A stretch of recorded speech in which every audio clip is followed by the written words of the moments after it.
Mag-aalas 4 ng hapon ng August 23, 2017. Habang tahimik na nag-aantay ng masasakyan ng sundalong ito dahil sa pananabik na makauwi para makita ang kanyang pamilya ay bigla na lamang may lumapit sa kanya na dalawang mga personahe at agad itong pinagbabaril. Ang sundalo ay kinilala bilang si Private First Class Rodilo Torres Bartolome ng 53rd Infantry Battalion. Isang sundalong pinayagang makauwi sa kalagitnaan ng bakbakan sa Marawi para lamang sana masilayan at makapiling ang kanyang pamilya sa napakaikling sandali. Pero nang dahil sa pamamaril sa kanya ay agad itong bumagsak dahil sa siyam na balang bumaon sa kanyang katawan. Sino ang mga bumaril? Mga kaibigan, wala ding iba kundi ang mga kapwa niya ding uniformado na miyembro naman ng Philippine National Police. Wala man lang babala, ni walang tanong, walang pagkilala pero basta na lamang itinumba. Ito ang kwento ng isang sundalong nakaligtas nga sa impyerno ng Marawi ngunit hindi sa kamay ng mga taong dapat sana'y kakampi. Mayo 23 taong 2017 nang sumiklab ang isang madugong labanan sa Marawi City at isang grupo ng mga terorista, ang Maute at Abu Sayyaf na may kaugnayan sa ISIS ang nagtangkang sakupin ang lungsod. Sa gitna ng mga putukan, pagsabog at pagkawasak ay isang sundalo ang tahimik na naglingkod. Si Private First Class Rodilo Torres Bartolome ng 53rd Infantry Battalion. Araw-araw humaharap sila sa peligro. Airstrike sa taas, snipers sa dilim, mga biktimang sibilyan sa bawat sulok pero kagaya din ng ibang mga sundalo, si Bartolome ay hindi lamang lumalaban para sa kanyang bayan, kundi lumalaban din siya para rin sa pag-asang makakabalik ito sa pamilya. Kaya naman makalipas ang 3 buwang giyera, ay pinayagan siyang makauwi sa ilalim ng tinatawag na overnight pass, isang dokumentadong nagbibigay ng limitadong oras para makalabas ng kampo pero karaniwang nagtatagal lang ito ng isang gabi. Hindi ito bakasyon, isang pansamantalang kalayaan upang makauwi, makayakap sa pamilya o magpahinga mula sa matinding tensyon ng serbisyo. August 23, 2017 ay dito ginamit na nga ni Bartolome ang pass na iyon upang makauwi kahit na saglit lang para makapiling ang pamilya. Ang hindi niya alam, ang daang dapat sana'y patungo sa kanyang pamilya ay patungo pala sa kanyang kamatayan. Mag-aalas 4 na ng hapon ng araw na yon, habang nag-aantay na ng masasakyan ng sundalo sa barangay Monte Alegre, Zamboanga del Sur at pauwi na sana sa kanila ay may 2 pulis ang lumapit sa kanya at walang habas itong pinagbabaril. Bulagta at agad na binawian ng buhay ang sundalo dahil sa siyam na tama ng bala sa kanyang katawan. Ano ang dahilan? Ito ay dahil sa napagkamalan lamang naman ng sundalo bilang isang mamamatay tao. Bago pa man kasi mangyari ang pamamaril kay PFC Bartolome ay tahimik lang itong nakatayong malapit sa isang tindahan at bitbit niya ang kanyang mga gamit at ang kanyang service firearm, isang caliber .45 pistol na naka-holster sa kanyang baywang.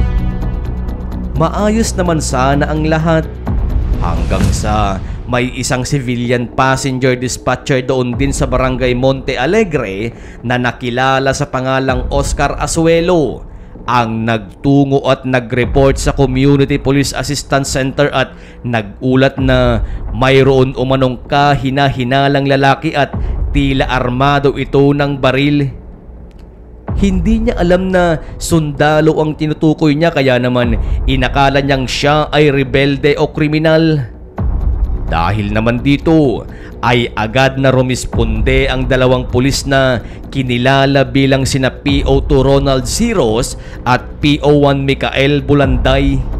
Sakay ng kanilang motorsiklo ay naabutan nga nila ang nooy nag-aabang lang ng masasakyang pauwi na si PFC Rodilo Bartolome. Subalit sa halip na tanungin o lapitan si Bartolome ng maayos ay bigla na lamang siyang tinutukan ng baril at kalaunan ay sunod-sunod na naputok ng baril ang umalingaw-ngaw sa paligid. Bagsak dahil sa siyam na balang bumaon sa katawan ng biktima. Ayon sa unang pag-iimbestiga ay sinabi ng dalawang pulis na unang bumunot at nagpaputok ng baril si PFC Bartolome, bagay na siyang naging dahilan umano para gumanti rin ng putok ang mga ito. Subalit taliwas naman ito sa kwento ng mga testigo. Ayon kasi sa salaysay ng tatlong testigo ay hindi bumunot ng baril ang sundalo. Ang totoo pa nga umano ay kinuha pa niya ang ID niya para magpakilalang sundalo, pero hindi siya pinakinggan ng mga ito. Pagkos ay agad siyang pinaputukan ng sunod-sunod bagay na naging dahilan para bawian ng buhay ang sundalo. Huli na ang lahat nang makita ng mga pulis ang ID nito na nagpapatunay na hindi nga siya kalaban kundi isang sundalo. Sumang-ayon din ang mga taga-NBI na hindi nga bumunot o nagpaputok ng baril si Bartolome dahil ayon sa nakalap nilang impormasyon ay ang baril niya ay fully loaded pa at naka-holster pa rin nang siya ay mamatay. Dahil dito ay agad na tinanggal muna sa serbisyo ang dalawang pulis habang kasalukuyang gumugulong ang kaso. Sa pangyayaring ito ay labis ang naging lungkot ng kanyang pamilya. Hagulgul na lamang ang narinig mula sa kanyang asawa habang sinasabi na walang war shock ang kanyang asawa. Tila naghahanap kasi ng butas ang mga sangkot na mga pulis at iginigit na mayroon itong combat stress, pero agad na nilinaw ng Joint Task Force Lanao na normal lang na magkaroon ng combat stress ang mga sundalo, pero sinasanay umano sila para malabanan ito. Isa pa ay hindi papayagang makalabas o hindi pinapayagang magkaroon ng passes ang isang sundalo kung siya ay hindi pa nakaka-recover sa isang digmaan o ang tinatawag na war shock.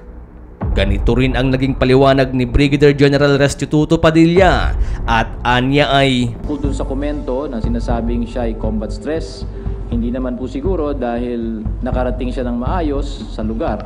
At ganoon din po ang initial na impormasyong nakukuha natin sa kanyang mga kasamahan na nang siya'y binigyan ng passes upang magpahinga, wala pong nakitang anumang senyales na siya ay may tinatawag na combat stress.